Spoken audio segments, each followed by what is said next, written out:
Nanga Parbat, ouverture d'une directissime sur le versant Rupal par Steve House et Vince Anderson.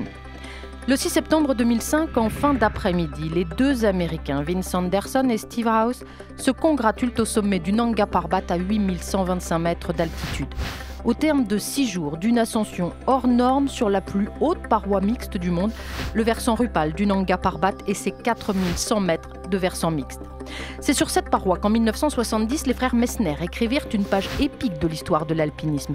Pour Steve House, cette face est devenue le défi de sa vie depuis le jour où il l'a aperçue, c'était en 1990. Steve avait 20 ans et faisait alors partie d'une expédition slovène dont l'objectif était de gravir le Nanga Parbat par la voie Shell, un itinéraire qui, à gauche, borde l'immense muraille du versant Rupal. Steve a déclaré avoir orienté toute sa vie d'alpiniste vers ce défi, ouvrir un jour une ligne en plein cœur de cette face. En 2004, l'Américain approche le sommet avec son compatriote Bruce Miller, mais les deux hommes renoncent à 7500 mètres. Steve est très malade. Quelques semaines plus tôt, il avait réussi l'ascension du K7 en solo, ascension pour laquelle il fut nominé au Piolet d'Or 2004. En 2005, Steve House revient vers le versant Rupal avec cette fois Vince Anderson. Ensemble, ils réussissent la directissime du pilier central du versant Rupal. La ligne est encore plus pure que celle tentée en 2004. Précisons qu'à la mi-août, le Slovène Thomas Humar échouait dans ce même versant après 1000 mètres d'ascension. Lui aussi a tenté d'ouvrir la directissime un peu plus à droite par rapport à celle ouverte par House et Anderson. Steve et Vince ont bénéficié d'une fenêtre météo exceptionnelle lors de cette première semaine de septembre. S'il n'en avait été autrement, comme l'a confié Steve à son retour, il n'aurait probablement pas réussi et ne serait peut-être même pas rentré vivant.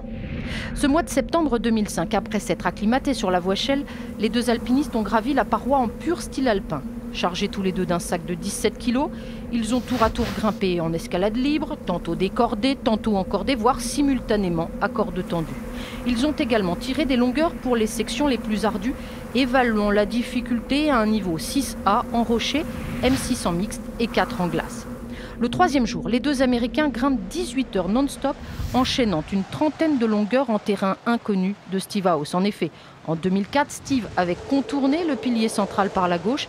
Cette fois, il veut tenter la ligne la plus évidente et la plus directe possible, celle du pilier proprement dit, pour corser l'aventure, précise-t-il.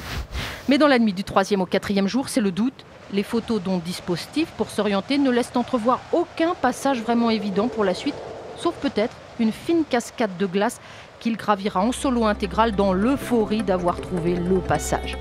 Plus tard, à corde tendue, 20 mètres au-dessus de sa dernière broche à glace, Steve House va briser une corniche, s'agripper à un piolet tandis que Vince encaisse sur la tête les blocs de neige un peu plus bas. À cet instant, l'ascension aurait pu tourner au drame. Les alpinistes parviennent tout de même à dresser leur tente sur une plateforme très étroite.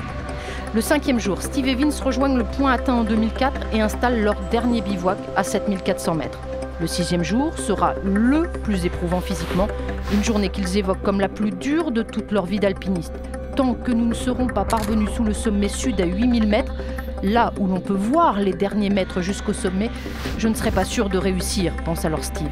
Le temps est beau, les deux hommes prévoient d'effectuer l'aller-retour au sommet depuis leur dernier camp et ne partent qu'avec quelques vêtements, leurs deux brins de corde de 50 mètres et un matériel réduit au minimum.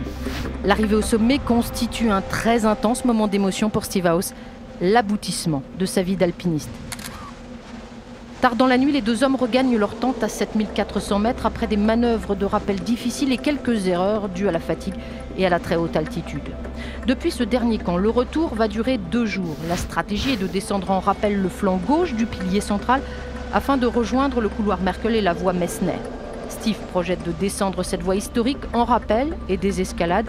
Le temps reste correct, les rappels sur le flanc du pilier s'avèrent très raides sur 300 mètres et ce n'est qu'à minuit qu'ils rejoignent le camp 4 de la voie Messner à 7150 mètres.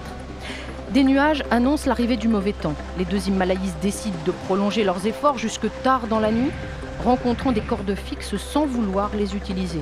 Lorsque les frontales n'éclairent plus, Steve et Vince stoppent leur descente à 5500 mètres et bivouaquent une dernière fois. Le 8 septembre, ils retrouvent leur camp de base à 3600 mètres. Hormis quelques sangles et à Balakov pour les rappels, Steve et Vince n'ont laissé aucun équipement à demeure sur la montagne. Pour cette ascension au Nanga Parbat, Steve House et Vince Anderson sont nominés au 15e Piolet d'Or.